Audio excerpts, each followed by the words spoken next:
This is the radio chick, Annie, along with my co-host who has finally come back, Curtis C.S. Bennett. Good afternoon, Curtis. Curtis, how's it going, Annie? I am. Yep, and I'm very happy to be back. Can you hear me now? Yep, I can hear you now. All right, we got ourselves I'm glad to be back. Well, we got ourselves a really great show going on. At 1:15, we're going to have country music star. He's a rising star. Richard Lynch will be joining us at 1:15. And then on the second half of the show, we're going to have author Jerome Corsi. He's also the senior staff writer for WND. A lot of you people reference their articles over on WND.com. So we'll be talking to two great people. I want to welcome everyone that's listening in on the phone lines. Just want to remind you, if you want to participate in the show, ask a question, make a comment, you must press 1. Otherwise, we're assuming that you're just listening in. And I also want to welcome everyone that's coming into the chat room. Have fun and feel free to participate. For those listening all the time, know that we start off each and every show with a dedication to a fallen hero. And once again, it is to a fellow law enforcement officer that has fallen in the line of duty. This is one of the most horrific years for law enforcement officers. This dedication is going out to Sergeant Patrick Michael Sondron of the Peach County Sheriff's Office out of Georgia. His end of watch was Sunday, November 6th of this year. And this is from Blue Lives Matter by Donut Operator. And as I pull up the dedication music, Byron, Georgia. Peach County Sheriff's Deputy Patrick Sondron was murdered during an ambush on Sunday night. Another deputy was also shot during the incident, and he is in critical condition. In the report, 2 people were riding ATVs when they were confronted by Ralph Elrod, who was armed with some sort of a firearm. The ATV riders left and called the police. Peach County Deputy Patrol Sondron and Deputy Darrell Smallwood responded, and immediately upon their arrival they were shot without warning by Elrod. The ATV riders called 911 to report the downed officers.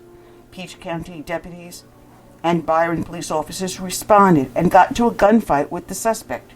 During the gunfight, the suspect was shot at least once in the abdomen. Ralph Elrod was treated for his gunshot wound. Deputy Patrick Sondron was later pronounced dead after being rushed to the hospital. Deputy Darrell Smallwood remains in critical condition. Sheriff Terry Deese of the Peach County Sheriff's Department told WGXA, "They're just like you and me. They're great men. Both of them have small kids. Had a lot of life ahead of them."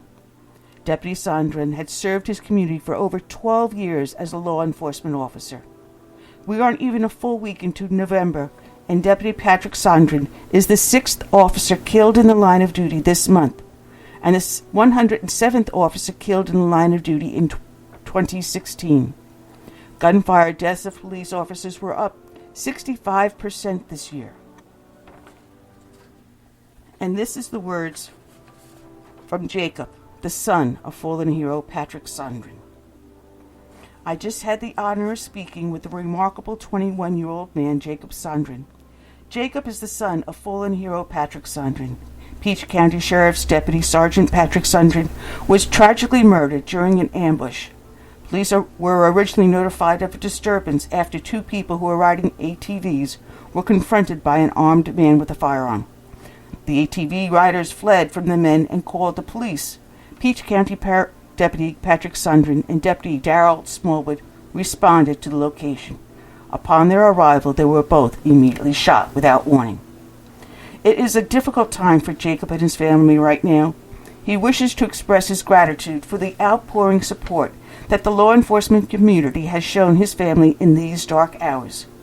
Jacob wants the world to know that while his father was a police officer, he was also a human, just like you and me. Patrick was the father of 3 amazing children, Jacob, Ethan, and Sierra. His wife, Melissa, would be proud to know that Patrick left such a lasting impression on his children. Jacob knows that his father's life mattered. The problem is, A large majority of America wouldn't agree with that. It is a time we change that. Jacob agrees. Role models should not be men who take a knee during the national anthem. They should be men who sacrifice their lives to protect the morals and the patriotism that the song stands for. Heroism doesn't fall too far from the tree within the Sondron family. Jacob is a member of the U.S. Coast Guard. Just like his father, Jacob is a true hero. A man willing to sacrifice his life for others. His bravery during the most difficult time in his life speaks volumes. I can easily say, I am a better man for having shared a brief moment with Jacob. By Dad's obituary. Sheriff Deputy Patrick M. Sondron tragically lost his life while serving in the line of duty on November 6, 2016. Patrick was born on July 21, 1975 in Miami, Florida, to Michael and Patricia Sondron. After graduation from high school, he enlisted in the United States Air Force. After honorably serving his country, he chose a career in law enforcement where he continued his service to others. Patrick joined the Fort Valley Police Department in 1999, later transferring to the Byron Police Department before finding his home with the Peach County Sheriff's Office 13 years ago. He held the rank of sergeant assigned to the patrol division. He was also a member of the SWAT team. Patrick had a pilot license. He enjoyed flying and driving charter buses for CNH. He loved cars, especially Dodge Challengers, and was an enthusiastic die-cast collector and enjoyed going on cruises. Patrick was a dedicated public servant, a respected partner to others in law enforcement, and was known to be kind and level-headed. A well-loved friend to many, he was described as a true ambassador for Peach County. Above all else, he was a devoted husband and father who loved spending time with the family he adored. Today's show is dedicated to Sergeant Patrick Michael Sondron. We also dedicate it to all first responders out there, men and women every day who strap on their uniforms and go out to protect and serve. And is also dedicated to all of those in the military, those that have served, who are serving, and will serve. We dedicate it with this last song, Last Call by Dave Bray. God bless them all.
Tell them I'll always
and that was Dave Bray, Last Call. You can catch it at davebrayusa.com.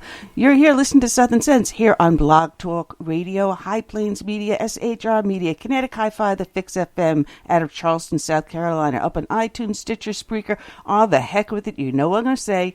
Just go to our webpage, which is the name of the show, and put a hyphen in the middle, southern-sense.com. I'm your hostess with the mostest, the radio chick Annie, along with my co-host Curtis C.S. Bennett.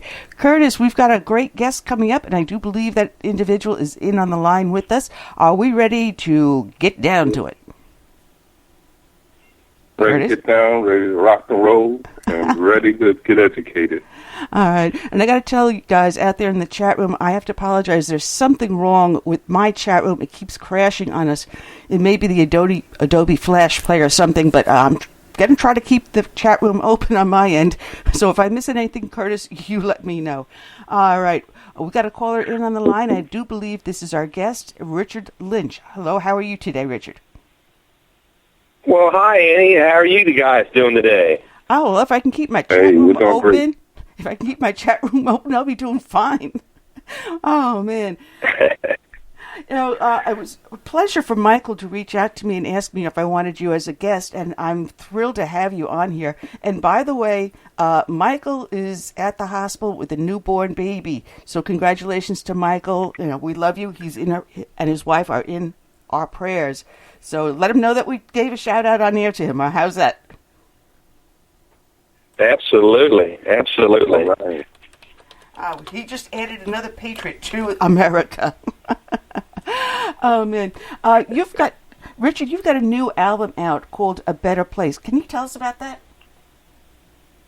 Well, first of all, I want to say a very special thank you for you and Curtis to have me on. I sure appreciate the opportunity. But the new album that we're so excited about is called A Better Place, as you mentioned.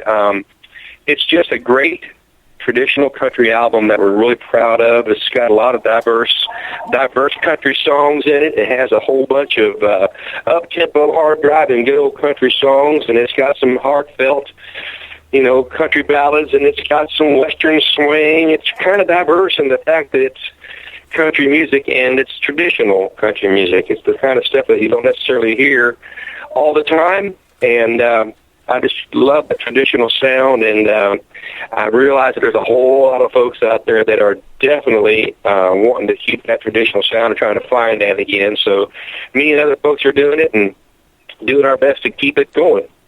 I'm a love of the old country rhythm and blues. I love the originality of that, because the way it's coming out now, you've got people rapping to country music. No, that's not real country. That's not my country.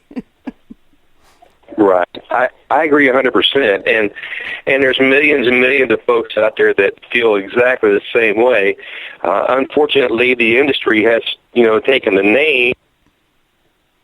Oh, we lost our guest. Well, hopefully he'll dial back in. So Blog Talk Radio is not just screwing me up, it's screwing everyone else up. Oh, man. So hopefully he'll call right back in and realize he just got disconnected. Oh, man. But you never know what's going to happen here on Blog Talk Radio. I'm telling you, I miss the traditional country singers, too, like Charlie Rich and Merle Haggard and the likes of them. I really think today's music is geared towards more of the young people. Even bluegrasses seems to be losing this authenticity. All right, looks like we've got Richard. Like we may have our guest back. Yeah, yep, we do have our guest back, Richard. You got cut off in mid-sentence. So I'm not the only one having problems. I don't know what happened, but we're back. That's all that matters. We were just talking about, the fact that a lot of today's so-called country music has not given any respect or appreciation to the real, what I call country music. And there's still millions and millions of folks out there that love that sound and are looking to find that sound. And fortunately, we've been able to, be a part of those folks that are wanting that traditional sound. We have brand new music. It's being wrote and recorded daily, but it's got that traditional flavor of the steel guitar or the fiddle, a three-part harmony, and it's got the storyline that when you think of country music, you think of a storyline that gives you a put you in a position or a place or a memory that you've been in everybody can relate with. And that's the kind of music that I want to record and be known for, and really it's what the folks are demanding that I do. So I'm just pretty proud of the fact that I've had a good opportunity to record this album. Well, the perfect example of what Richard, I was going to lead into a song here, Chris, because I wanted to say that perfect example of what you were just talking about, the real traditional, the real down-to-earth country music is in your song. Oh, jeez, I just had it up here. We're proud to be American. We're proud American. Yeah. Well, We're American Proud is a song that I just recently wrote, and I do several radio stations and radio different things around the country and around the world, and I was asked to do a jingle for a particular radio station that I'm involved with, and I said, sure, I'll do it. So I wrote the jingle, and it talks about good old American truck drivers and farmers and our military men and women, and it also talks about somebody or something that we should talk about more often, and that's the Lord. So I kind of took those four topics and wrote a song called We're American Proud, and surely enough, it's absolutely exploded around the country right now. And I think it's just something that people are resonating with. They're feeling like they can connect with this particular song right now. It's kind of speaking for itself. It's kind of a song of the times, you might say. Well, as a song of the time, let's get down to it and let's play that one as we start off. If I can get the right. There we go.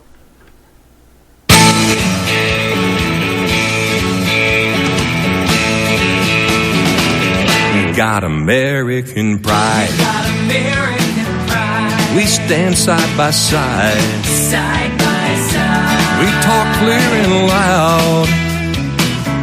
We're American proud. California to Maine. California to Maine. Our freedom's the same.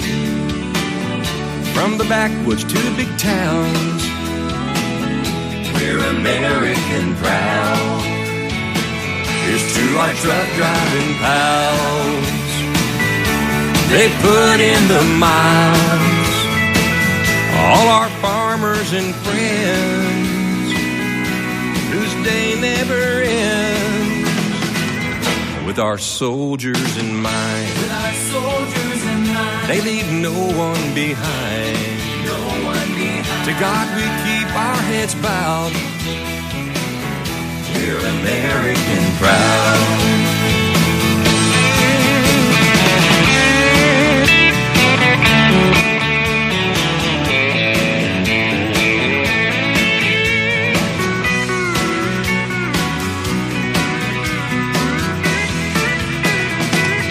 At the pride in our eyes, there's no way to disguise. No, you can't keep us down. We're American proud. Here's to our truck driving pals. They put in the miles. All our farmers and friends, whose day never ends. With our soldiers in mind. With our soldiers in mind. They leave no one behind. No one behind. To God we keep our heads bowed. We're American proud. God bless America. We're American proud. We're American proud. All right. I love that. That's a perfect example of what we were talking about. Right, Curtis? Thank you. Thank you so much. Curtis? Did we lose Curtis? Yeah, I'm still here. Oh, I thought you were going to ask a question. I'm still here. Okay. Yeah. All right. Can you hear me, though? Yep, we got you. Go ahead. When you dropped out, Richard, I was telling Andy, I grew up with country greats, like Charlie Rich, Merle Haggard, and a couple of others, Hank Williams Sr. And today's country music seems more geared towards the younger generation. and I think it's losing its authenticity by catering to this audience. I really like the fact that you and a few other artists are trying to bring back the traditional sounds, and I think that's a good step in the right direction in saving, traditional country music. What do you think? Well, thank you. Thank you immensely there, Curtis. I think you really touched on something pretty important there. A lot of the young folks you mentioned, are kind of being force-fed, for lack of better words. I'm finding that a lot of younger folks are coming to our shows and our concerts and different things around the country that we're playing, and I'm hearing things from them like, wow, I can't believe this music exists, or oh my goodness, we just found out about this and we're excited about this. So that gives me hope to think that, maybe the industry will catch on pretty soon and, gear back towards the traditional sound, because once the young folks get a chance to hear it and they connect with it, I do believe that they can, definitely be a part of the music. As a matter of fact, I have some younger folks that in and around the area that I play and live, and they're artists and becoming artists in their own right, and they're wanting to go the traditional sound as well. So that does my heart good to hear that. Yeah. Well, it's like the old becomes new, because they've never heard it before. It's new to them, even though to us it's traditional. That's exactly right. Sometimes, the older artists, I've been around for quite a while, and, my career and success has really just kind of taken off here the last couple of years. I think because of the fact that there's so many folks that are trying to catch and get that traditional sound back. So I've been kind of resonating here recently, and so if we can keep that traditional sound going with some brand new music, and then just get the young folks involved where they have a chance to hear it, all of a sudden it may be take on its own life again, to where, hey, this is really cool, this is different, and they tell their friends, and their friends tell their friends, and that's kind of what's been happening with me here lately. You actually have been doing this for 3 decades, and now people are just starting to find you, which I find is very interesting, because you are an independent artist, and doing that, it's a very difficult road to travel as an independent artist. This is very true. The last 4 years or so, we've received quite a few awards and some different accolades, and a lot of kudos in and around the United States and actually Europe and a few other continents. Australia's playing our music really heavy right now.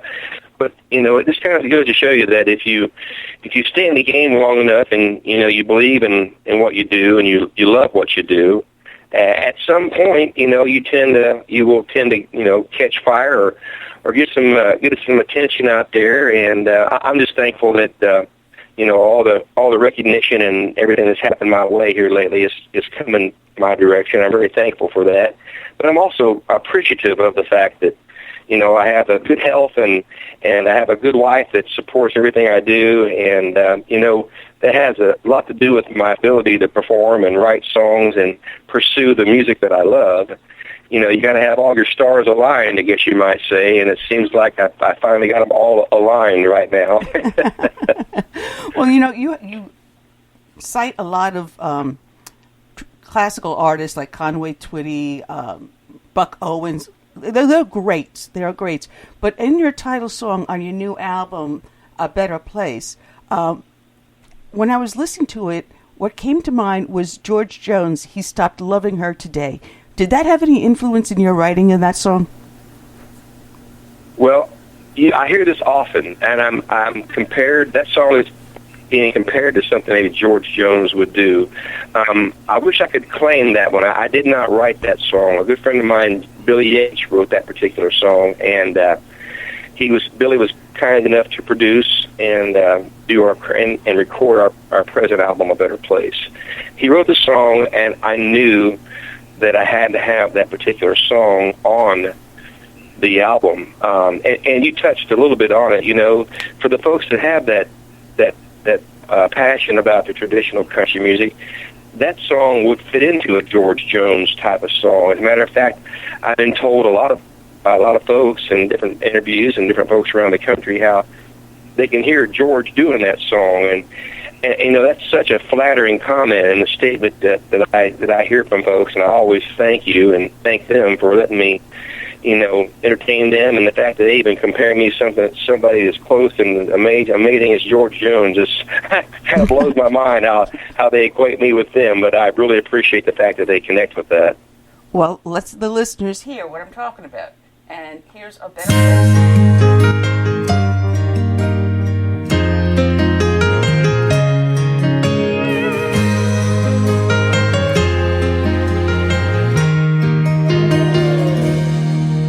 I was driving, it was raining, on my way to bring her roses. When I got there, she wasn't there alone.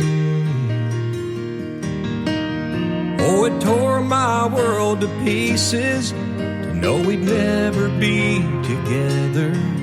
So I said goodbye and headed off down the road. I couldn't see for the tears had rained. I heard the crash and I felt the pain, and my life was over just like that. But I'm in a better place, no more tears on my face. Up here above the clouds, I can see clearly now. She was my reason for living, and after all the love I'd given, I never dreamed I'd die with this heartache. Oh, but I'm in a better place.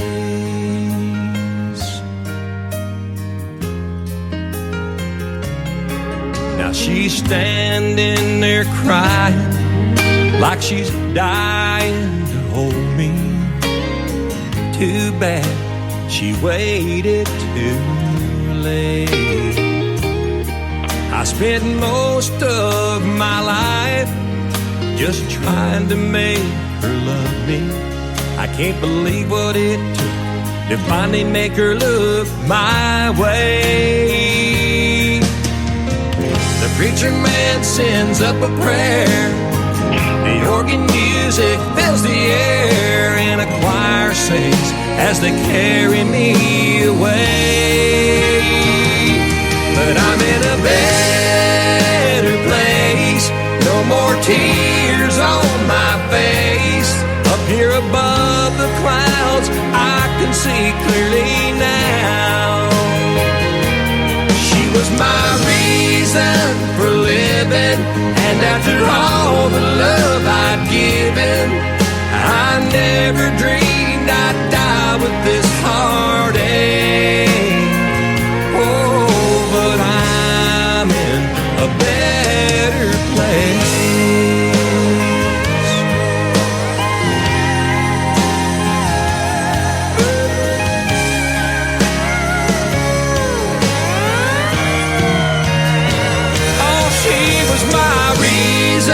For living, and after all the love I'd given, I never dreamed I'd die with this heartache.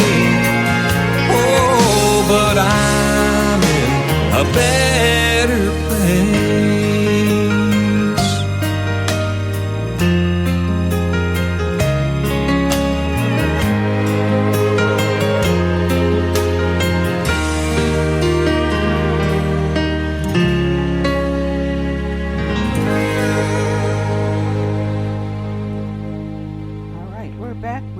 Lynch, and his website is richardlynchband.com. You know, that's such a calming and such a sweet piece. You know, when you do this, like you mentioned Billy Yates, is he your favorite to collaborate with, or are there others that you enjoy working with too?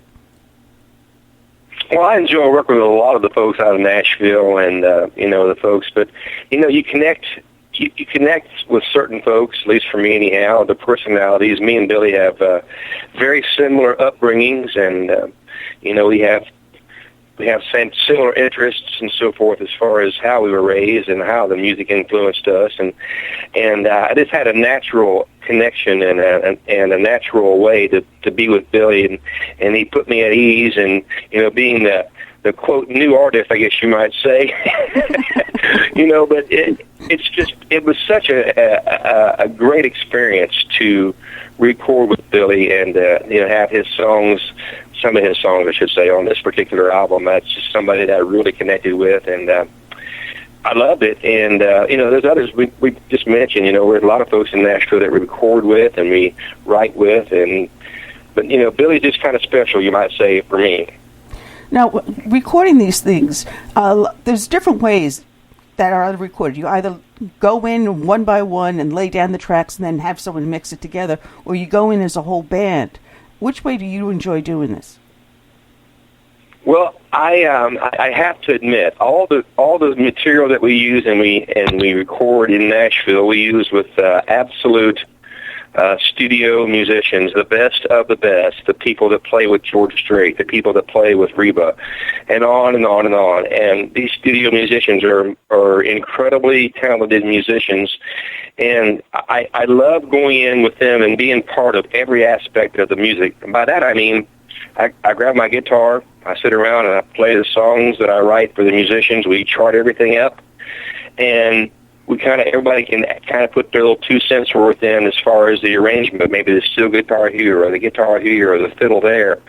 So I absolutely love being part of the entire process of the recording aspect of the new album. And I've been fortunate enough to be, finally be fortunate enough where I can live it, feel it, and it just, for me, it makes a better album all the way around. So I guess if I had to answer your question, it would have to be in the studio with all the musicians at the same time. I just love the feel that we can create. That must be one heck of a party. Yeah, exactly. It can be. Pass the WD back over to me. All right. You have another song on there, and I'm just curious, how did you actually start up into doing a musician, performing and everything else? Was there someone in your life that helped you reach this point? Well, absolutely. I'm second generation, you might say, and by that I mean my dad was an incredible singer, entertainer. His name was Woody Lynch, and I grew up in an old farmhouse, and every morning when I got up, Dad would be at the kitchen table drinking coffee or getting ready to go to work or work on the farm, and he would have that traditional country music. You mentioned some of the folks, Buck Owens and Glenn Campbell and Bobby Bare and Sonny James and Charlie Rich and all those great artists that influenced me from a very young age. At the ripe old age of 8, for me, I got to go to one of my dad's first concerts, and he was playing with a guy by the name of Porter Wagner. And Porter had a lot of big hits back in the 70s and 60s, and my dad was playing with him. And I was so impressed. I was telling all my friends at school, hey, Dad's playing with Porter Wagner. We can watch him on TV. So unbeknownst to me, Dad was doing his show, and he looked down at my mom and said, get him up there. So Mom set me and got me up on the stage with Dad, and I did an old Buck Owens song called I've Got a Tiger by the Tail at the ripe old age of 8 years old. And so I was bit pretty early by the country music bug, you might say. Oh, man. I love that song. But the reason why I asked that is because... all right, Curtis, go ahead, then I'm going to play the song. Okay. I just want to say I find your songs very melodic, romantic, and very positive. Who gets the credit for most of the lyrics that we hear? Well, in the current album, I would say that Billy gets the credit for most of these songs, and fortunately, I have been inspired to do a lot of writing myself these days. So there's going to be several songs on the new album that I actually put the pen to. And so, if you're inspired by a certain situation or a certain relationship, or if you're inspired by somebody around you and you get that great country song, I give credit to where credit's due. I don't have to point it at me. I give credit anywhere out there. Well, that makes it genuine. yes, it does. And the reason why I had asked that previous question is because the next clip I wanted to play is My Daddy's Guitar. So everyone sit back, and this is an absolutely fantastic song.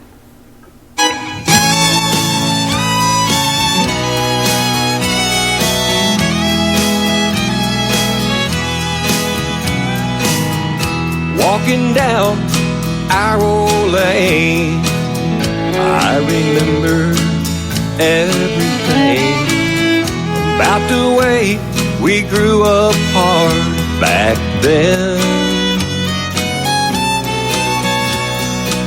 Some days were good, some days were bad, and Mom and Dad gave us all they had. Lord, I'd give anything to see that old farm again, and to hear my daddy play his guitar, and I'll hear all us kids sing along. And Mama, she'd be cooking fried taters on the wood stove. Oh, how I'd love to go back home.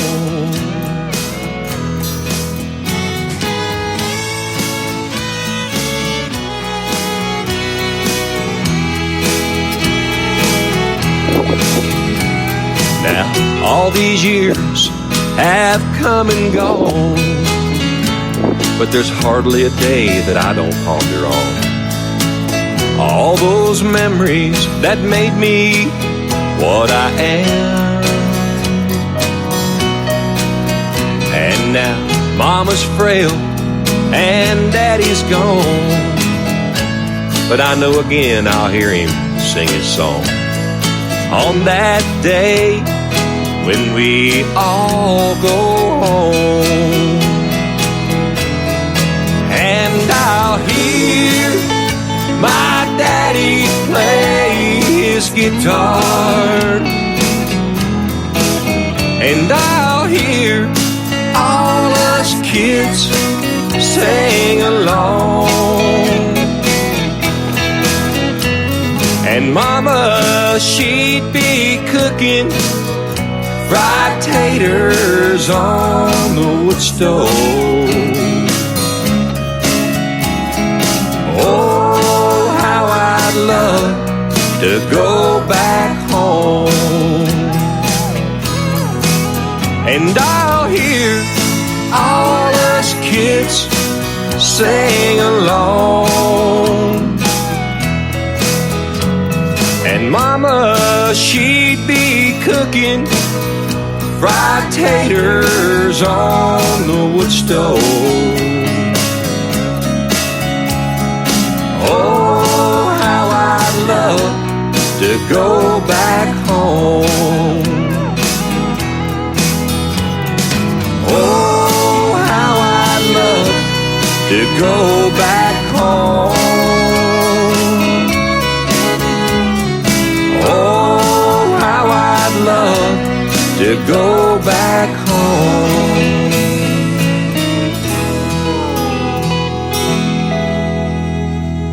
All right, and we're back. Our guest is Richard Lynch. His website is richardlynchband.com. You've got also a YouTube channel, which is Richard Lynch Band, correct? Oh yes, ma'am. A lot of videos and songs on the YouTube, and all the today's social media. My wife and promoter has got me everywhere out there. Now, not all the songs on this album are serious. You've got a couple that I was watching the videos of them, and I was laughing, especially when you were attempting to play pool, and you completely missed the rack and bank shot the cue ball into the side pocket. Well, we've all got our talents in life, and unfortunately, I wasn't really good at the pool talent there. So, That was a little obvious. but it made for a funny video, and it kind of fit real good what I was doing right there. Oh, man. And now, The song you're referring to is a song called "She's Got Me Drinking Again," and that's just a great up-tempo, hard-driving, honky-tonk, good-timing country song. And that's Billy Yates with you in that, too, isn't it? Yeah, Billy was. He actually did that song with me as a duet, and then we recorded the video together. And we've had a ball playing that. As a matter of fact, it had an immense amount of success in Europe. First time I'd ever heard of an independent artist debuting with a #1 song in Europe. So that's pretty good little kudos right there. Pretty proud of that fact.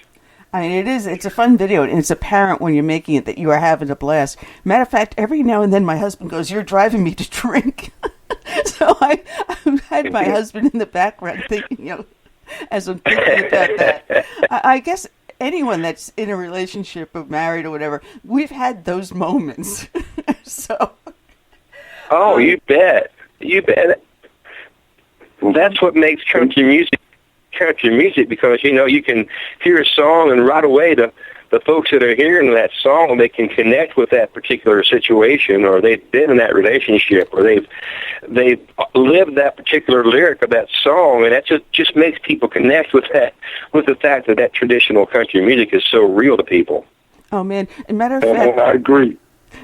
Well, Curtis, if you noticed in the chat room, Curtis, a lot of our listeners are talking about alcohol as we're talking about this song. Oh, yeah. It's full of cheer, Christmas cheer. So here's a little Christmas cheer. She got me drink again. Go ahead, Curtis.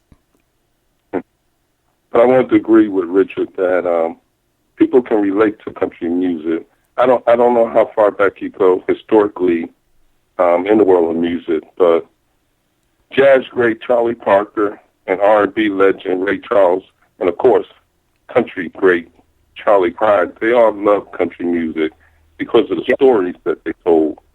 And I think that's one of the problems with R&B and rap today is that they got away from telling good, love stories and just down home, stories, and became more social commentary type songs. So Sure. I appreciate country music because of the fact that it's something that we all can relate to, and it's soothing at the same time, and most of it is danceable. What do you think? Well said, Curtis. Well said. All right, well, let's play She Got Me Drinking Again. And I'll tell you guys, this is a fun song.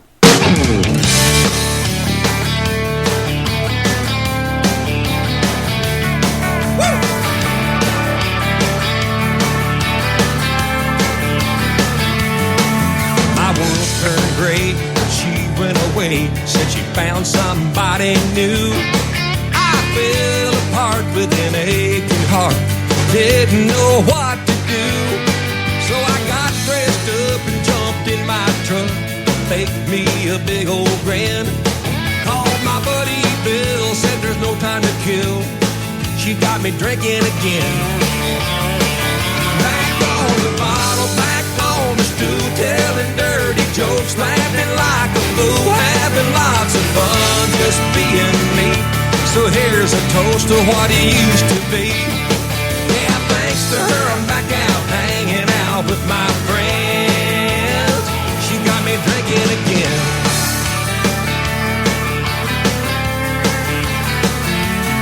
So we paid our tab and crawled in a cab and went back to your house. Then we started to think as you poured us some drinks. She said, boys, I got it figured out. I met her off like this, and I don't really miss what I thought I had before she skipped.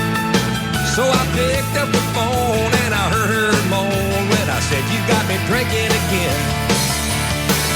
Back on the bottle, back on the stool, telling dirty jokes, laughing like a fool, having lots of fun just being me. So here's a toast to what it used to be. Yeah, thanks thanks to her, I'm back out hanging out with my friends. She got me drinking again.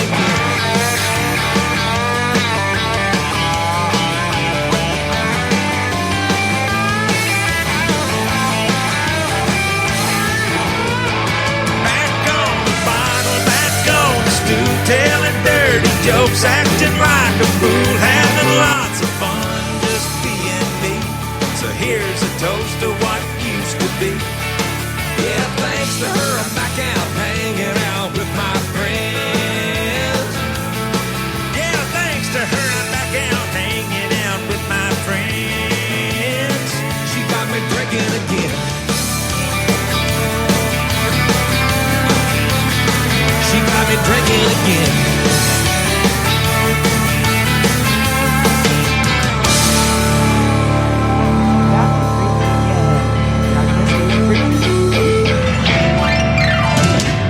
Now, Richard, you're a really busy man because you're a farmer, you are feeding horses, you're taking care of your farm during the day, you're building barns, which is part of the business you run, and you also conduct auctions. And besides doing all that, you tour and you perform with your group live as well as doing the recordings. But you also started the Love Tattoo Foundation. Tell us about that. Well, that's something that we're really, really proud of. The Love Tattoo Foundation, people ask me, what is the Love Tattoo? And the first thing I tell them is, well, it has nothing to do with ink. The love tattoo that I'm referring to is something in the form of a bullet wound or a psychological disorder that's happened to one of our men and women of our military. And so me and a couple friends of mine wrote a song called Love Tattoo that talks just about how they come, face to face with folks that see their battle scar, especially youngsters. They see this battle scar and they don't necessarily know how to express in their own words what they're seeing. So the song talks a little bit about how our soldiers, men and women, can deal with the fact that they have been disfigured and they have been, they paid their ultimate goals in many, many ways. And so we started this foundation called Love Tattoo Foundation to where we can raise some money and help our men and women of the military. And there is a particular place in Michigan called the Whirlwind Lodge that once a year we do a benefit concert for them. And we raise money for our men and women of the military to where they can get out and enjoy nature. It's about a 600 or 800 acre ranch up there, and they can enjoy nature and they can get away from all their particular daily struggles and all the different needs. And there's also some doctors and staff up there that can help them with their psychological problems or any way, shape, or form to help these folks that, there is a place for them out there. And we're just proud that we can do just a little bit to give back and to help our men and women who have served our country so well. Now, is this open to any veteran, with a love tattoo across the nation, or do you center in just a certain area? Well, it's open to any service member who has served our country from World War II till today. And, what you would do is you would just go online, just go to our website, lovetattoofoundation.org. If you know of someone that, that you feel that should have the opportunity to get up there and be part of these services that are existing out there, then any military man or woman is welcome to that, and they will never be turned away. So it's just an amazing facility that we're proud of, and that we can say we've given just a little bit back to our men and women who have done so much for us. Oh, that's a huge amen for that. It sounds like a great foundation because we had on just recently a friend of mine, Dan Perkins, who does the songs where they get little MP3 players and they have whatever music, and it helps soothe people suffering from PTSD and other things. And it's a great organization. He was looking for something that would be helping specifically women. So you take either men or women, you don't care as long as you're a veteran, because he's concerned about the women having a higher suicide rate. Do you see positive things coming out on the other end when you do these nature things with the veterans? Oh, most definitely. I'll give you an example. We, not this past summer, but the summer before last, we got to go up the Upper Peninsula of Michigan, and we got to go over and take across the ferry over to the Mackinac Island. And if you know much about that area, it's a beautiful area right there on the Great Lakes. And there was a military organization that had come exclusively to be part of that, those festivities and enjoy that island and everything for that day. It's a very festive, beautiful place. And they learned that I was going to be coming across on the ferry and go meet the folks at the island, the military men and women. And I got there. It was so humbling to see people that are in wheelchairs or if they have crutches, and they have their disabilities and they've got their issues, and but they're so proud that they got to serve. And these wonderful men and women are coming up to me and thanking me for something as small in my mind as writing a song and doing a song for them. And I was so humbled and so appreciative for the fact that I got to witness America's best that day, because I can't think of a better cause or a better reason to do the music and to be appreciated by some folks like that. And it just made me realize how fortunate I am and how fortunate our country is to have people of that caliber. Oh, that's huge. I mean, again, just to let you know, in the show description, I had the link to your website, richardlynchband.com, as well as lovetattoofoundation.org, because the majority of people that listen to the show listen to the podcast later on, so it'll get thousands of hits as they replay my show in archives. So people can always go to you, and as they're listening to, they can check out the YouTube channel, which is Richard Lynch Band over on YouTube. And you are doing such great work, and I want to finish closing out with that song Love Tattoo so people can actually see it and go to the website and just get involved. People can make donations to help there, right? Absolutely. They can go on there to lovetattoofoundation.org, and they can put their foundation on it. It's all tax deductible. It goes to, in my opinion, probably one of the best functions and foundations out there. And if I just may add, I'm really proud of the fact that we just re-recorded Love Tattoo as a duet, and it will be released to a radio station in January. And the duet partner you probably have heard of, his name is Ronnie McDowell. And me and Ronnie did a super rendition and a duet on this particular song called Love Tattoo. Ronnie is a class act for a lot of folks that know Ronnie, but I knew Ronnie and loved his music, but I didn't realize that he was he did 3 tours of Vietnam in his younger days, and that just made me respect him even more. So the fact that he got to be on my new recording and as a duet partner just makes it pretty special for me. Oh, all right. So we're going to play Love Tattoo. And Richard, I thank you for being on the show, and you're welcome to come back anytime. Well, for you, Annie and Curtis, it's been an absolute pleasure. And to all your listeners out there, thank you for giving me the opportunity to sing and tell my story and just be part of, the scene out here in our good old U.S. of A. Well, thank you, and good luck with the Good luck, Thursday. All right, and here's Love Tattoo. Thank you. Well, it's supposed to start playing. He loves his God, his kids, his wife. For them, he gladly give his life. He served his country as many do, and he came home with a love tattoo. I remember when the soldier walked past. He paused when he heard a young child ask, "Where'd you get that scar I see on you?" He smiled and said, "It's not a scar, it's my love tattoo." The soldier said, "To keep our world more safe for you.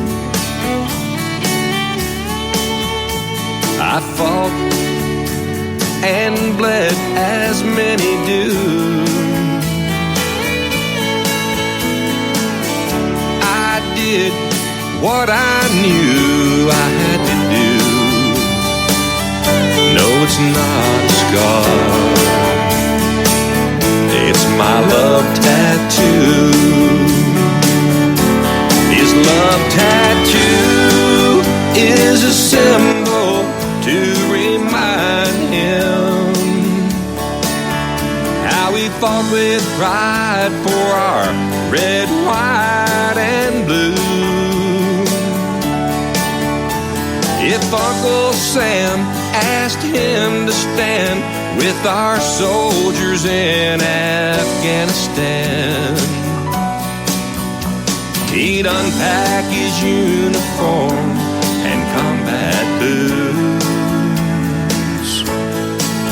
and with honor bring back home a new love tattoo.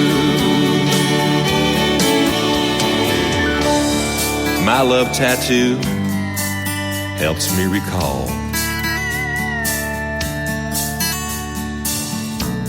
some of my friends who gave their all. They fought and died as many do, so I'm proud to wear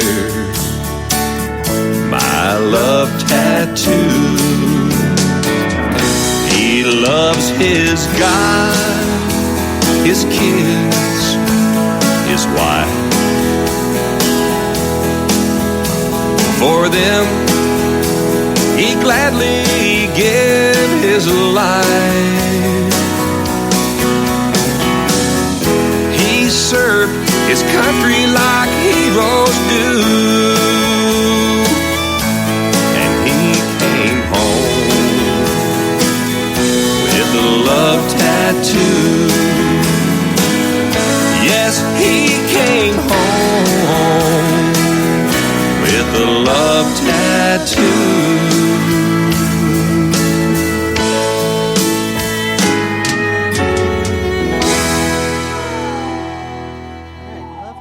By Richard Lynch. Check it out by going to his website, richardlynchband.com, and also lovetatattoofoundation.org.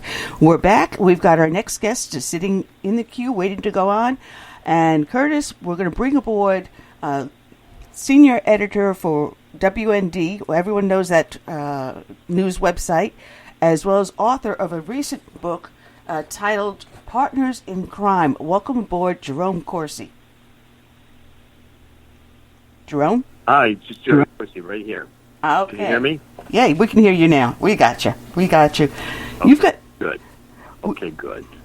You came out with the new book, Partners in Crime, and all I had to do was just look at the cover and go, oh my goodness, this is going to be good. Tell us about the book. Well, the book is about the Clinton Foundation, and it really shows that the Clinton Foundation has been a criminal scheme. The Clintons have enriched themselves with the foundation, and basically, you know, it's against the law to use a foundation for what they call enormment, and that's the crime of enriching yourself through charity. And that's really what the Clintons have done, and I think that's a major point of the book, is to point that out and to say the Clinton Foundation really ought to be closed down. Now, it's funny because they are hiding millions of dollars, and Roger Stone wrote about this. There's other authors that wrote about the same Clinton Foundation, but the doors still remain open. Why is that? Well, I think we've got a very partisan Department of Justice right now that under Obama has not investigated Democrats. It's the same Department of Justice that decided that Hillary's emails weren't a crime, and despite the fact that we know that, you know, these emails, it did include national security information and were compromised, were put over a public server, or, you know, a private server that was not part of the Department of State network to be protected within the Department of State network. And yet the Justice Department and the FBI basically gave Hillary Clinton a pass on it. And that's just completely irresponsible. It would not have happened had it been a Republican. Now, when Donald Trump gets in, what are the chances of any of the Clintons being prosecuted? Well, I think first we're going to have to find out if Obama gives her a pardon. That's going to be number one. And then... Hold on, it's my alarm. That was my alarm reminding me to be on your show. That's too funny. This is live radio, folks. There we this go. Is what happens. I got to turn it off so it doesn't ring again, because that's my alarm to remind me to call you for the show. Oh, man. And we've accomplished that. So, the whole point is that I think Hillary is liable to be prosecuted if there's a will to, and that we're going to have to find out whether she's going to be, if she's going to be pardoned by Obama, and whether when we get a Department of Justice that, again, I hope returns to the principles of justice, and I think we've got a good chance of that, because I think Donald Trump is going to take seriously going after Democrats that were given a pass under the Obama administration. Hillary should be at the top of that list, and Bill Clinton for the Clinton Foundation. And there's also state law that you could have cases brought in state law from people who felt that they were cheated by giving money to a charity that didn't turn out to be a charity. So I think across the board, Bill and Hillary Clinton are not out of the woods yet, and could easily face prosecution unless they're pardoned. Well, in your book, you mentioned that any attorney general in any state can get a temporary restraining order and then stop the Clinton Foundation. But why hasn't any of them done that? Well, it's a good question. I mean, even the states have not wanted to go against the Democrats. The Democrats have been very, they attack everybody on this political correctness. I think the first time we've really seen the country turn around and be willing to stand up to the Democrats on this political correctness nonsense is Donald Trump.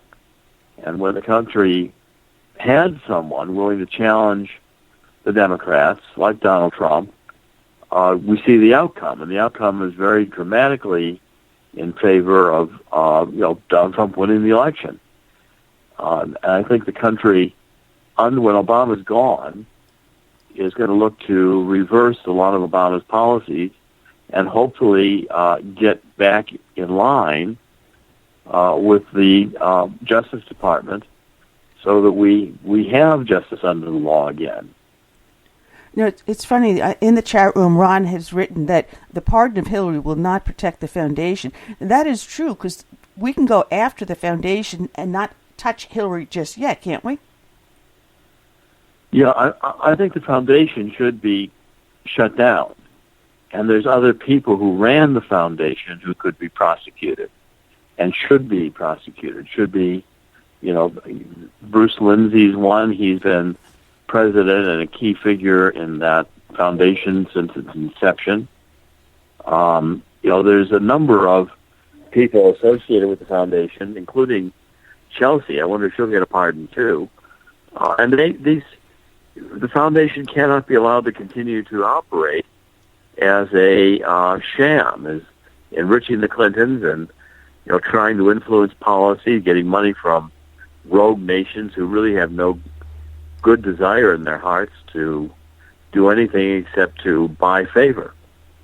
So, yes, I think the Clinton Foundation could be shut down, and various people other than the Clintons operating it could be prosecuted, even if the Clintons were given a pass through a pardon.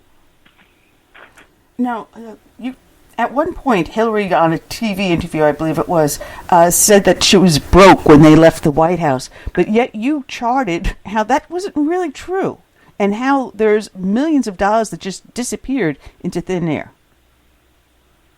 Yeah, I mean, when the Clintons left the White House, they weren't broke. I mean, Hillary had a book contract that was worth millions to her.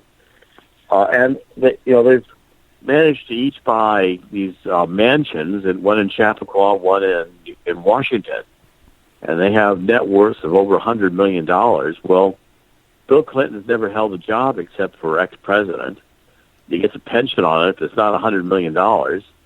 And Hillary has been senator and a secretary of state, but those jobs don't pay $100 million. They got this money out of the foundation. And as we showed, as I showed in this Partners in Crime, when you go through the financial statements of the foundation, you can see the money disappearing and not being accounted for. And that's, I think, where the inurement, the using this foundation to siphon money off into the Clintons' personal wealth, I think that crime can be documented. We got another question up in the chat room. If Hillary is pardoned, can she still run for president? No, I don't. That's another interesting question. I can't imagine. I don't know if there's any constitutional barrier that she could, except that a pardon is really kind of an admission that there has been a crime committed. I don't think if she's pardoned, the American people would give her a chance to be president. I think, it already hurt her in this election that she was under investigation. And millions of people were angry that the investigation didn't produce an indictment already.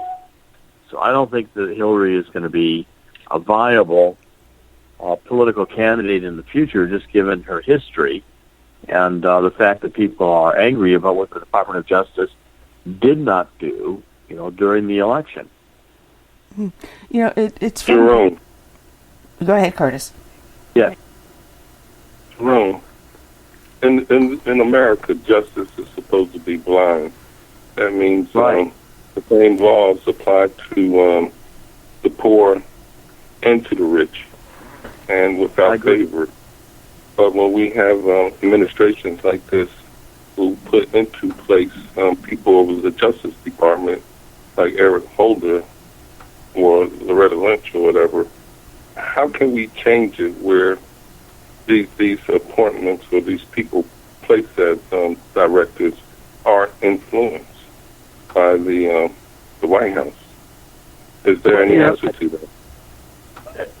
The problem you've got is that, human beings are vulnerable to corruption. And if you've got an Obama administration that's corrupt and wants to have a Justice Department that is not rule of law equal to all, but is treating Democrats different than Republicans, you've got corruption. And that's what I've exposed, what I've been trying to expose in the Obama administration, is I think it's corrupt and politically biased and partisan. And the mainstream media, I think, has lost credibility because the mainstream media runs cover for the Clintons and runs cover for the Obamas. And I think the American people are tired of it. That's, I think, one of the major reasons they lost. Yeah, it is one of the major reasons. But no one's going after Chelsea Clinton because she's now in charge of the foundation. So she's responsible for everything that's going on over there, too. And no one wants to bring her name into the conversation. Well, whether they want to or not, if you get Jeff Sessions as Attorney General and he decides to seriously investigate the Clinton Foundation, Chelsea's going to be involved. And I think these are the kinds of issues that are not resolved yet. I don't think you're going to have the Clinton Foundation just go on its merry way when so much has been exposed by the Clintons and they've lost the election. I think, there's going to be consequences.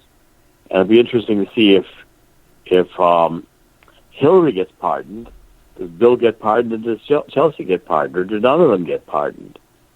If none of them are pardoned, then I think the pressure to investigate the Clintons is going to continue, and I don't think it'll ultimately be as easy to put off an investigation when you've got Donald Trump and you've got Jeff Sessions in the Attorney General's office. I think an investigation is, I could imagine it happening, and I could imagine it resulting in criminal indictments, including against the Clintons. Well, it's funny. Everyone, when James Comey was being considered for the FBI, everyone was saying, "Oh, he's a Republican. He's going to do the right thing," but no one remembered that he was in charge of the Whitewater investigation. No criminal charges. He was in charge of the Mark Rich pardon investigation. No criminal charges. And now he's in charge of the current investigations going on with Hillary Clinton, involving her email, involving everything else, and we still hear no charges. So now I'm hearing the mainstream media saying, "Oh, we should keep James Comey as FBI chief." Do you think that's what's going to happen? Well, the mainstream media has been leading the charge, and of course, I wrote not only everything you mentioned about James Comey, but also, the Obama administration and the Clintons made sure he was working with, I believe it was Lockheed Martin. He made millions on as board member. He was a board member of HSBC when they were involved in money laundering. Of course, Loretta Lynch was the U.S. Attorney of the Eastern District, and she just fined HSBC. There were no criminal charges. Comey's got a term that I think runs for 2 or 3 more years. I mean, the FBI the head does not resign when there's a new president. He or she would have a term that's fixed, and Comey's got some years to run on it yet. So unless Comey decides to resign or is forced, pressed to resign, he can stay there for a while if he wants to.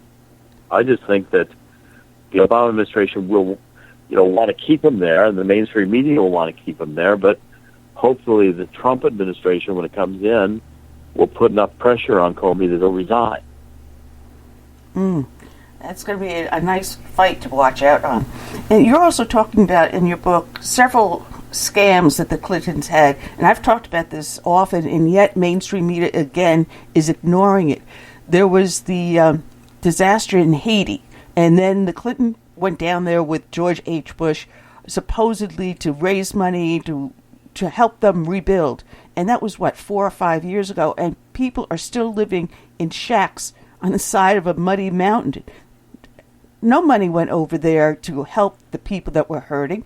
And then over in Africa, they were saying, "Oh, the Clinton Foundation did such good work with AIDS by sending over the medicines to Africa so that we come down and stop the AIDS epidemic."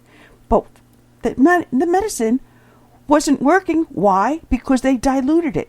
And where is the outrage? Why isn't there a criminal charge for every single person that died because of these phony drugs? Well, I mean, I again agree with you. There should have been. And the answer to your question is it's the same answer, is that you've got corrupt Obama administration, and they were not going to investigate the Clintons, even when there was clear probable cause to believe crimes had been committed by the Clintons. And that's disgraceful, and it should be corrected. The point is, the politics determined under Obama what the Justice Department would do. It was not equal justice under the law. And if you were a conservative Tea Party group, don't apply for a tax-exempt 501c3 or C4 status because you weren't going to get it.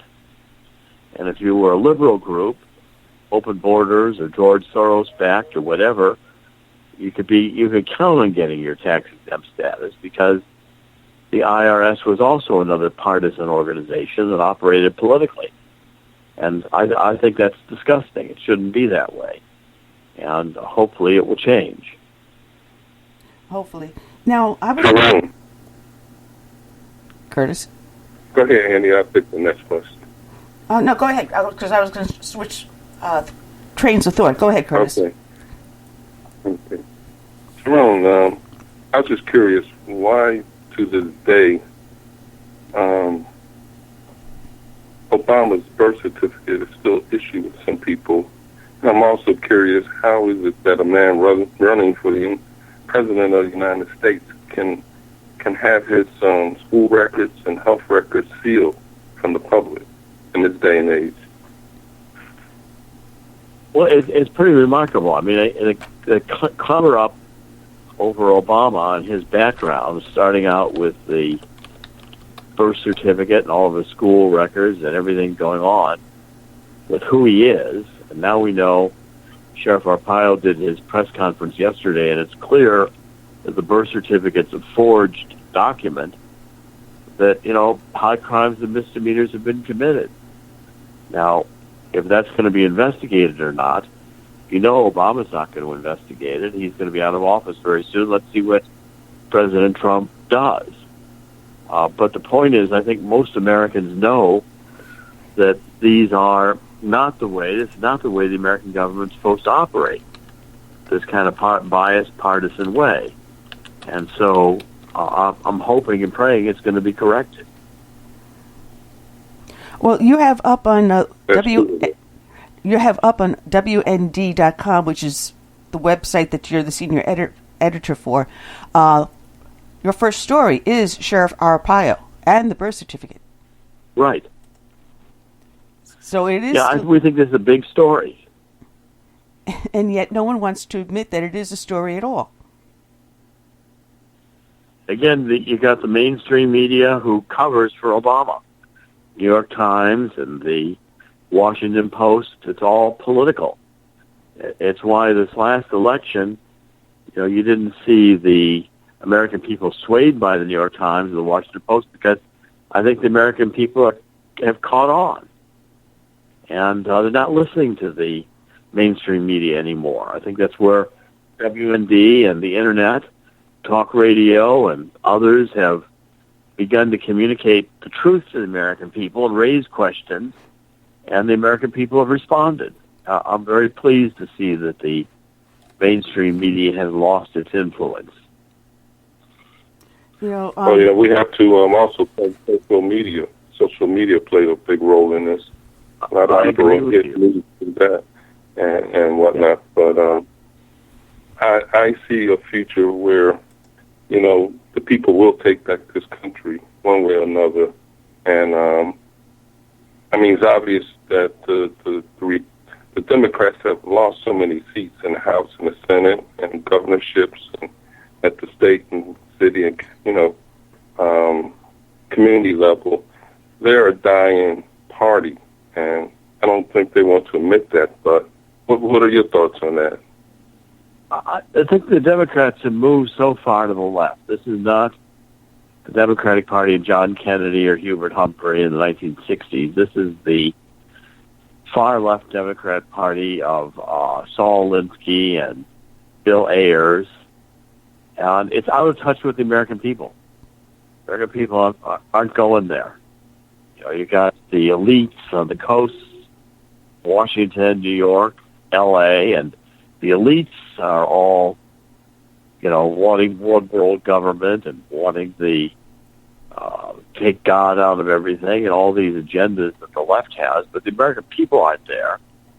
And once the American people, I wrote Abomination in 2008. I pointed out Obama was a socialist. He was basically raised by Frank Marshall Davis, a communist in Hawaii, and Saul Alinsky was his mentor.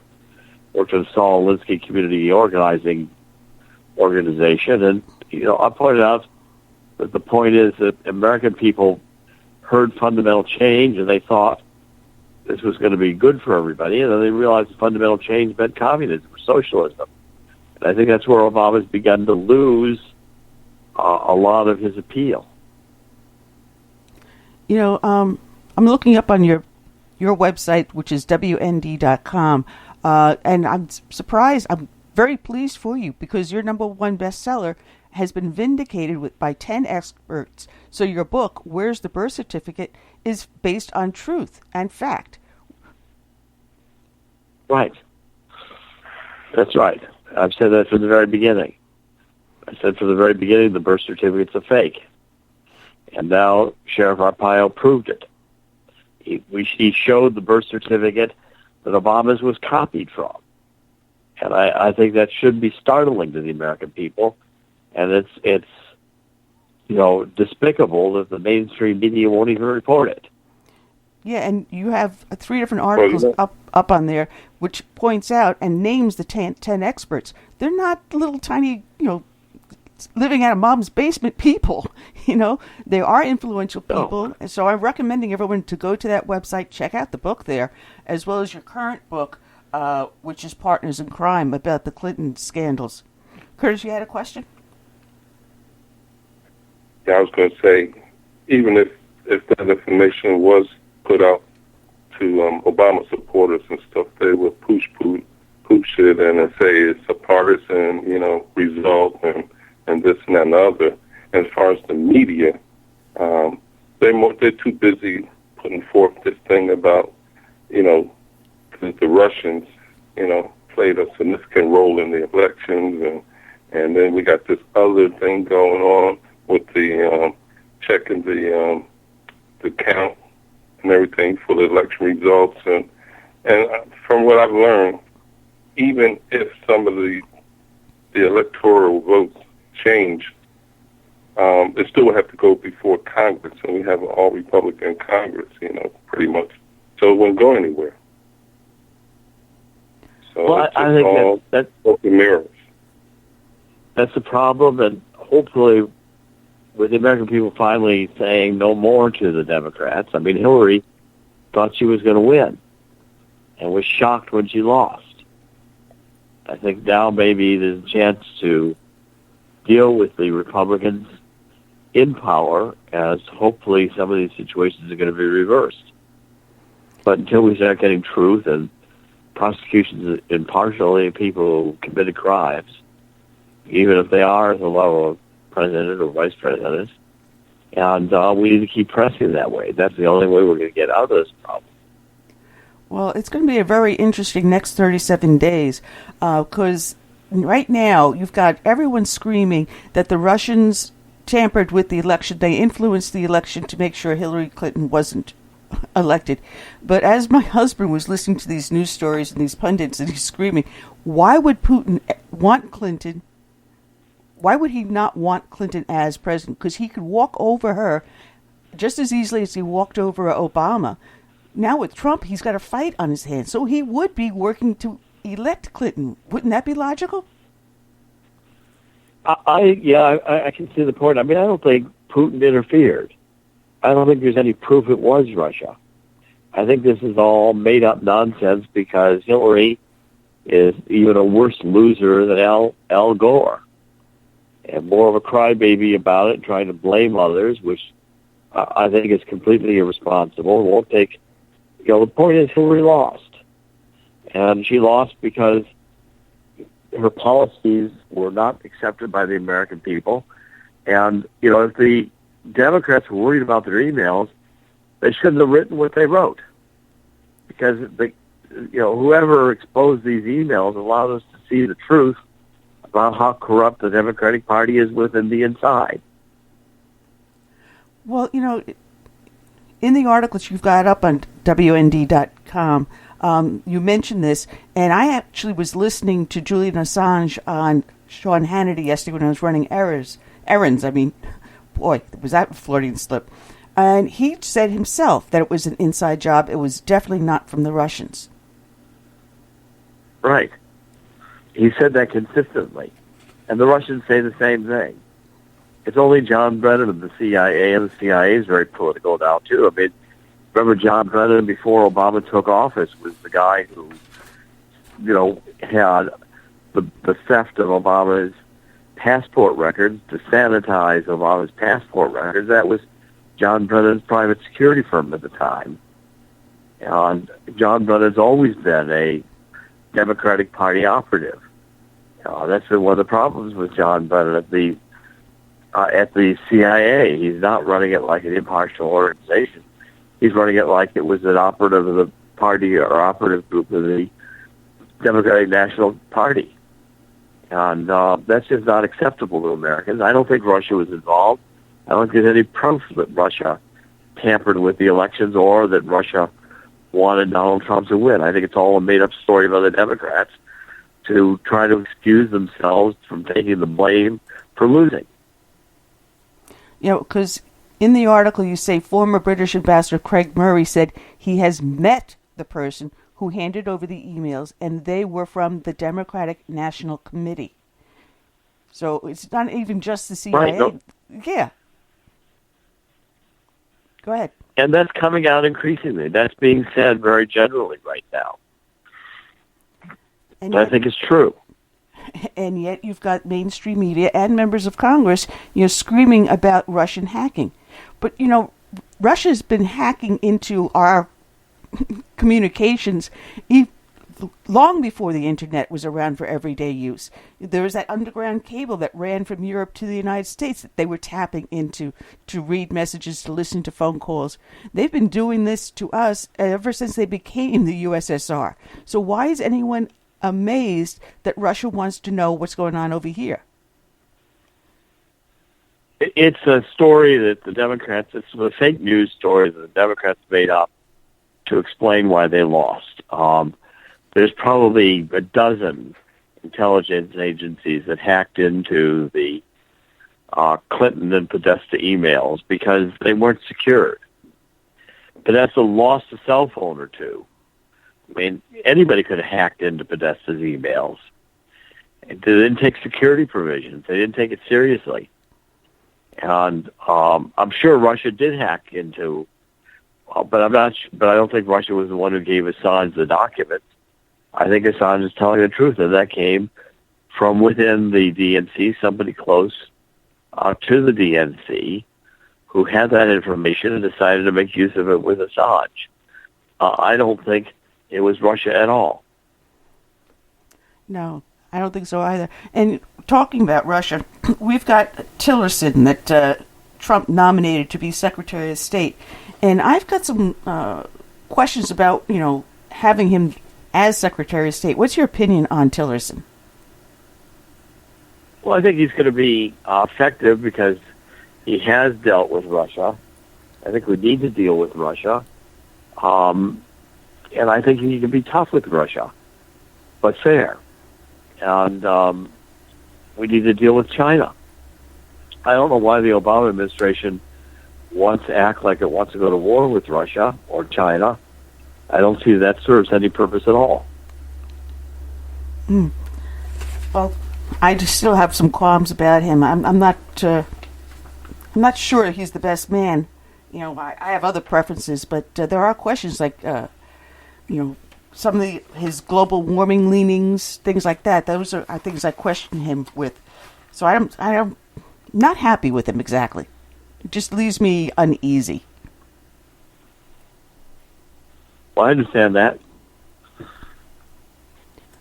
All right. I'm just... Well, it's true that a lot of this will come out during his confirmation hearings, right? Yeah, the confirmation hearings are going to be interesting, and I think he's going to do a good job of showing that he knows Russia and knows how to negotiate with Russia. And I don't think that'll be a problem. Now, I don't think the Democrats have the votes to block anybody. They may, have some hard hearings and they may raise some questions, but I don't think they have the votes to block anybody. Mm-hmm. It's interesting because, they put Pelosi back in position of power. So I don't think the Democrat Party is going to change at all. But they were talking about the SCOTUS appointments, the Supreme Court appointments, that they were going to try to filibuster to prevent Trump from filling any of those positions. Do you see any of that actually happening? No, I don't think so. I don't think they can filibuster. They changed the rules in the Senate, and I don't think that it's going to happen because the Democrats outsmarted themselves. They changed the rules, and after changing the rules, they're stuck with a 51-vote majority. And I think the Republicans can vote and shut down whatever they want to shut down, and they'll get the appointments through. I don't think there's going to be a problem. Well, let's see what they do, because Chuck Schumer was one that's saying that, no, we're not going to let a single Supreme Court go through. Now, in the news recently, there was a story about this young woman who claimed that her headscarf was ripped off because she's Muslim. But when the truth of the story comes out, it finds out that she was dating a Christian man. She didn't want her parents to know that she was out drinking, so she concocted with this crazy story. And instead of giving the parents the good kudos, saying, hey, you disciplined your daughter. Yeah, it was a little drastic. You cut off all of her hair. because she lied to you. She was sneaking around. It's against Islam, supposedly, to drink alcohol. So they shave her head, and then the parents get the penalty? I don't know the story. That's one I didn't follow. I haven't seen that story. So I really can't comment on it. All right. But we also had, the guy that stabbed all the students over on the college campus. It turns out that they never vetted the family. They knew that there were connections there to terrorism, but they never did a thorough vetting.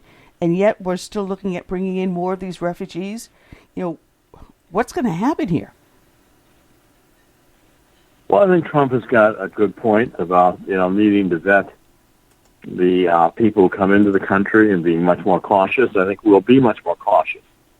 I don't think he really wants to ban all Muslims, but I think we're going to find a much more cautious immigration policy, which ought to be for the benefit of everybody. Yeah. Now, Chuck Grassley made the point. He says, hey, listen, you knew this kid, Abdul Razak Al-Artin, over the Ohio State student. I'm probably mispronounced his name.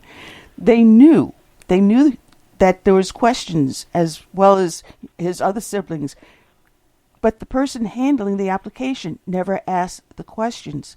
And this has been prevalent throughout the entire Obama administration. They knew, and they would not allow immigration to do their job. So now we have unknown number of potential terrorist attacks here in the United States.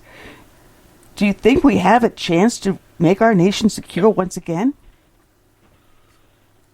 Well, we're going to have a lot of work to do, but I think, yes, we got to start. And I think Trump is going to secure the borders, and he's going to have a much more selective policy. Obama seemed to not mind having, Muslims come in without being vetted, find out who they were or what their backgrounds were, and I think that'll come to an end. I think there's going to be much more checking of people coming into the country altogether, not just Muslim, and it'll be appropriate. Jerome,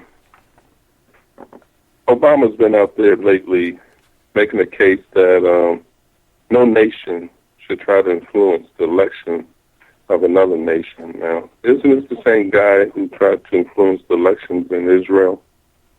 Yes. As I said, hypocrisy and lying are commonplace for the far left. They're ideologically driven.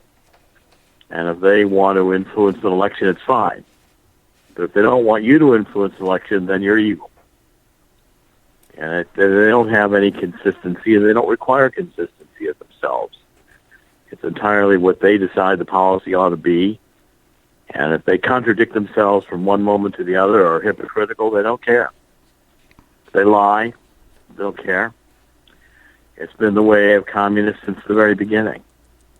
And the far left direction of the Democratic Party, if we were to speak the truth, is not a progressive party, it's a communist party. The communists know that, socialists know that, and the American people are catching on. Well, do you think we have an opportunity now to defeat the liberals in this country, or at least damage them for decades to come? I think the fact that Hillary was defeated, the fact that the Democrats have taken such big losses electorally and lost in the House and the Senate and lost governor's positions, is going to be a wake-up call, and they'll begin to recognize over time that they're out of touch with the American people. Now, they'll probably just shift and lie some more. I don't see these people. You're not going to have Obama being less of a socialist or Hillary being less than a socialist. They are, but, they're communists. Frank Marshall Davis was a communist. He wasn't a progressive. He wasn't a socialist. He was a communist. Bill Ayers is communist. Might say he's, socialist or progressive. No, he's a communist. They just don't want to admit it. You know, it's funny because Ron wrote up in the chat room that Hillary gave Putin rights to our uranium, and Putin also made large donations to the Clinton Foundation in return for the uranium rights. I spoke about this when this deal was going through. As Secretary of State, she took the uranium that we confiscated from the terrorists and then sold it. I forget what the figure was, 20 million or something like that, to Russia. And what's Russia do? Let's give it back to Iran. Let's sell it to Iran. So if anything, with these attacks by supposed Russian hackers, Putin would need Hillary Clinton in place as president in order to advance his nation. So you're right. They will lie. They will cheat. They will do whatever it takes just to remain in power. And the American public, I'm hoping, is going to finally put its foot down. We'll see how far Trump will go. But the American people are angry. And if he doesn't do it in 4 years, I don't see him being reelected. Do you? I think Trump will be reelected because I think he'll be effective and he'll do what he says he's going to do. I think it's fundamental change. We don't have Hillary coming in, who would be a socialist and would continue the lying and moving left, destruction of America. So I'm confident Donald Trump fulfills his agenda or begins to fulfill his agenda, that it'll make a major impact. Obama is wasting the end of his presidency talking about Russia hacking the Democratic Party. I mean, that's not the issue. Why did Podesta even write this nonsense that he wrote? What the Democrats don't want to know is the truth about how corrupt they are on the inside. That's what this is about, and it wasn't the Russians who hacked anyway. It's the Democrats who make up fake news. The Democrats who lie. New York Times, Wall Street Journal included today, and certainly the Washington Post, major networks. Brian Williams is opposing, talking about fake news. Brian Williams is the grandfather of fake news. It's another reason to stifle free speech. I said this before. Once man learned how to speak, phony news would go out. What else is gossip? So, you have magazines like The Onion, which is all fake news. So what is wrong with fake news? People should be intelligent enough to seek the truth on their own instead of, just whatever Facebook says is a news item. This fake news is an attempt to impose censorship and restrict the First Amendment, which the communists and the left want to do because they don't want robust debate exposing their lies. There's nothing about fake news or Department of Propaganda in the Constitution. First Amendment of the Constitution. First Amendment allows free speech under the presumption that the people are intelligent enough to know what's true and what's not true. And that's the only way you can do it. I'm not interested in Facebook going to PolitiFact to tell me what stories are true or what are fake news. That's just another ministry of propaganda and information activity that the communists would do. And it has no place in America. Well, it's funny because I had gotten into an argument with someone, and the newspaper or periodical he quoted was from The Onion. And I said, are you aware Onion is a satire? It is not real news. And there goes the entire argument down the tubes. Fake news, Mad Magazine could be considered fake news too. It doesn't mean that you should shut up free speech. Well, my definition of fake news, CNN, New York Times, Washington Post, ABC, NBC, these are fake news. White House right now, Obama's blah, blah, blah, in a press conference, is all fake news. He's lying through his eyeballs. Jerome, yeah. Can you give us any insight on the relationship between the Clintons and the Bushes and why at times it's been pretty chummy? Clintons and who? The Bushes, the Bush family. The Bush dynasty. Well, they're all globalists.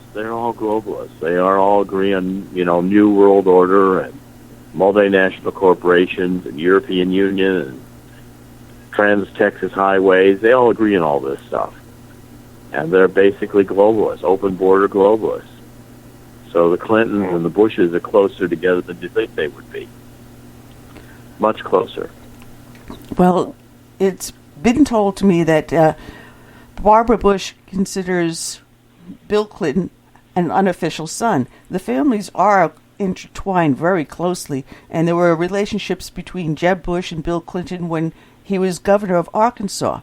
There is a thread that weaves through both of these dynasties that's inseparable.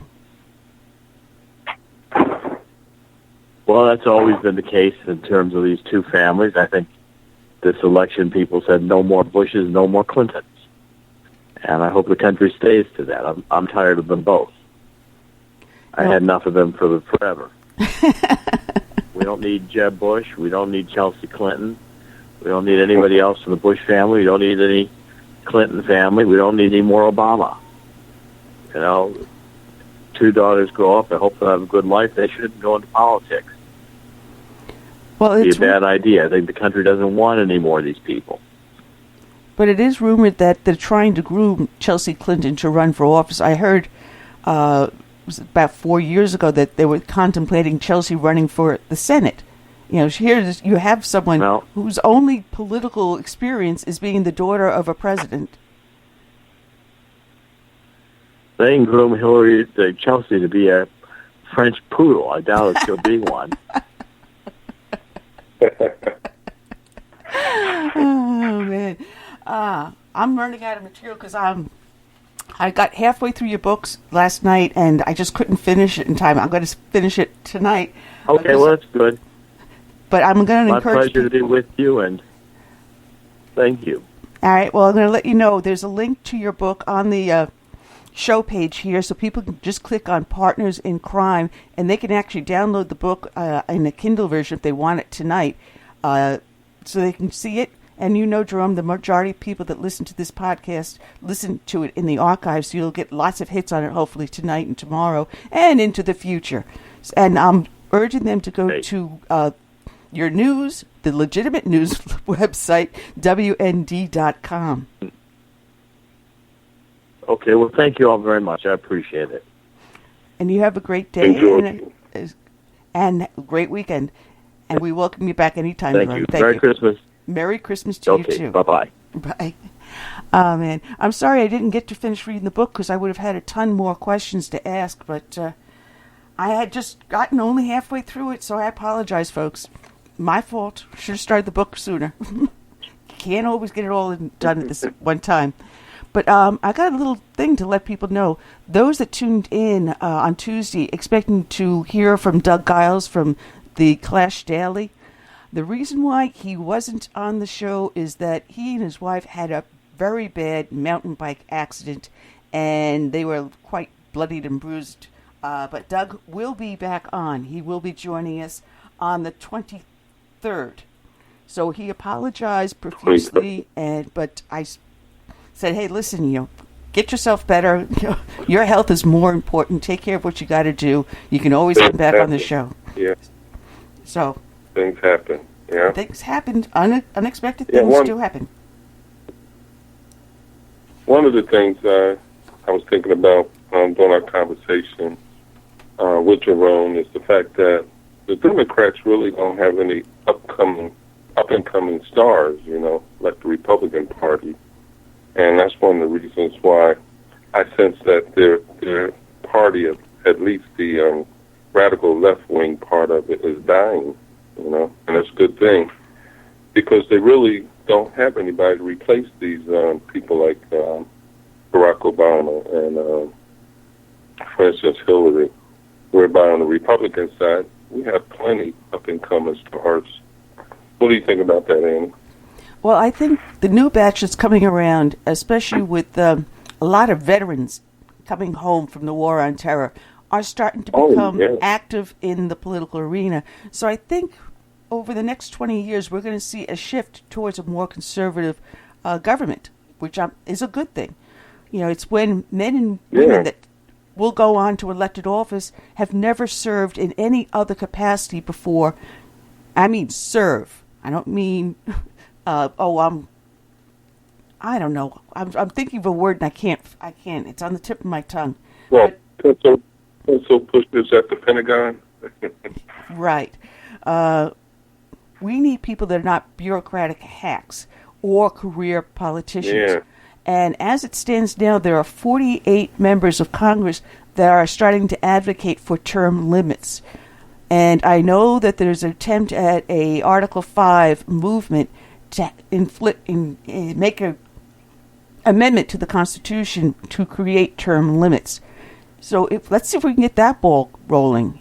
These are things that we need to do. And men and women that have served at times of war or in the military are needed in government now because they know more than anyone else what is at stake. We have people that are coming from like the Clinton dynasty, because mommy and daddy were a senator or a congressman or former president or whatever.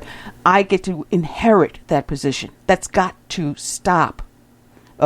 Bush dynasty has got to end somewhere.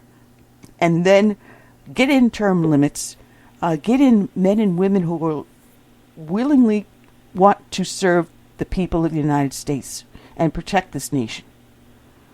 That's the direction I see that's going to be going on. And, I really think Donald Trump will make a difference, especially if we take care of Obamacare within the first year of his presidency. And some of the other things, building the military and appointing Supreme Court justices, are conservative. If we can get people on the court, at least 2 or 3 more that are conservatives, I think it'll go a long ways in preserving the republic and the conservative heritage that we have in this country for the next 40 to 50 to 60 years. Mm-hmm. I'm looking forward to that. Yeah, and now you're seeing the backlash from the American public when you have idiotic college professors like this one. Which college is this one? Professor at Orange Coast College in Costa Mesa, California. Her name is Olga, the teeth in backwards. I can't speak for crap today. Olga Cox.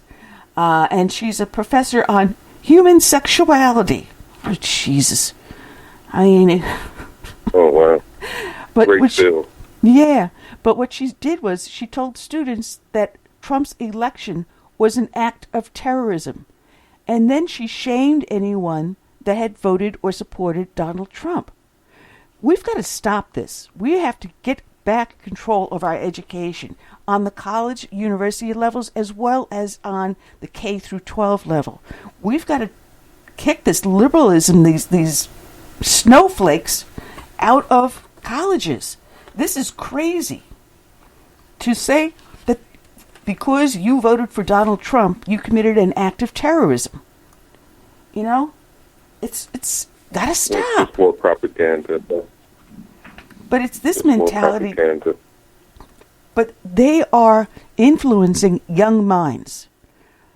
So if you're influencing young minds from pre-kindergarten all the way up through the higher fields of learning, and you're forcing everyone to think more like you as a leftist, what direction do you think the nation will go in?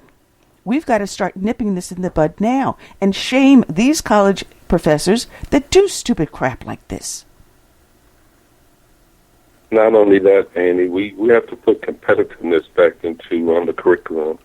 When we go to fight wars, especially when you look back on World War I, World War II, we have people that went in under heavy fire and combat conditions, but they persevered because they were tough, they were competitive. The woozies we putting out today would probably cry, at the first sound of gunfire, and want a safe space. That's not going to preserve this republic. Well, we're going to see what happens, how Donald Trump, handles the military, because the military is not there for social engineering. That is not the place to be doing it. But if you want to turn this nation into a socialistic nation and have the democratic communism, the law of the land, then you socially engineer the military. You take away the guts out of them. You take away their bravery. You take away their will to fight. And once you do that, you destroy the foundation of our security. Well, from what I hear, he wants to build the Navy fleet back up to about 355 ships, pretty much like they did back in the 70s. I mean the 80s when Ronald Reagan came into office, and we built the fleet back up to close to, I think, 600 ships. You know, we have a dangerous world out there today, which includes Russia, still China, and North Korea, and Iran. And they are building up their navies, and while we are downsizing ours. We got to reverse this, or somebody's gonna, overtake us. Well, we're down to our last 5 minutes, Curtis, and I want to thank everyone that joined us today. My voice is a little gravelly. Sorry about that. Can't talk, can't walk and chew bubble. See, I can't even say it. Can't chew bubble gum and walk at the same time. But we will be back here on Tuesday. And Tuesday we're going to have the most vivacious Kel joining us, along with Tim Burton. There's a lot that's going on with him. Once again, the British government is trying to silence him, trying to put him back in jail, I think, or something like that. So we'll be talking with Tim about what's going on over there, and which is now starting to come over to our shores. It's important we learn about that. And following Friday, we have a young kid out there. His name is Hunter Avalone, and he's got a YouTube station. And Sue sent me a video of him. He's a millennial, but he is a conservative millennial. And he puts out videos criticizing the snowflakes of his generation. So that's going to be fun. And Doug Giles will be joining us next Friday. So we've got a lot of good stuff lined up. And I'm still waiting on a possibility of a certain individual for the 27th. I'm waiting for his publicist to get back to me. But there is a possibility we'll have a rock star on the 27th. So we got good things coming. And I guess that's all for the day, Curtis. I would wish everyone a happy, healthy weekend. And we'll be back here next week then. That's right? Yep. Y'all take care and be safe out there. That's it.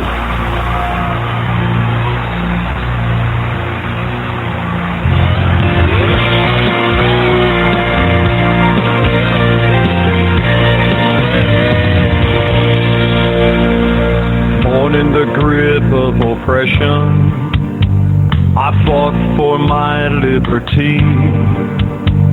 I paid with the blood of my people. Freedom has never been free. Now my door's always open to dreamers and friends.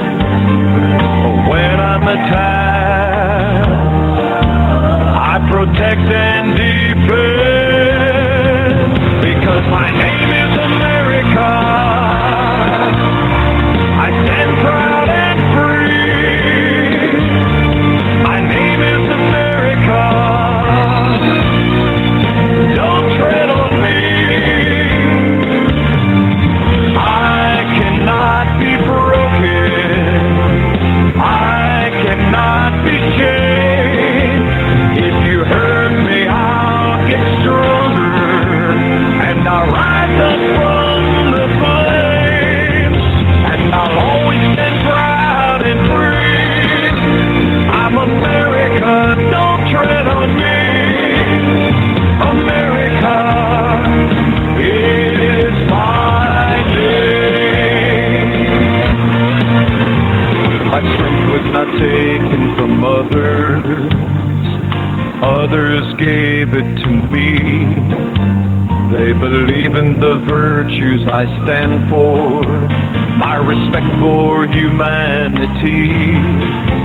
Now I'm challenged by tyrants who who envy my power, but their vicious deeds become my finest hour, because my name is America.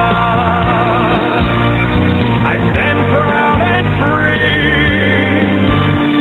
My name is America. 90 seconds. Don't tread on me. I cannot be broken. I cannot be shamed. If you hurt me, I'll get stronger, and I'll rise up from the flames, and I'll always stand proud and free. I'm America, don't tread on 60 seconds. me. America is my name. For those who need me, I'll always be here. For those who will harm me, I'll face without fear. But I'll always stand proud and free. I'm America, don't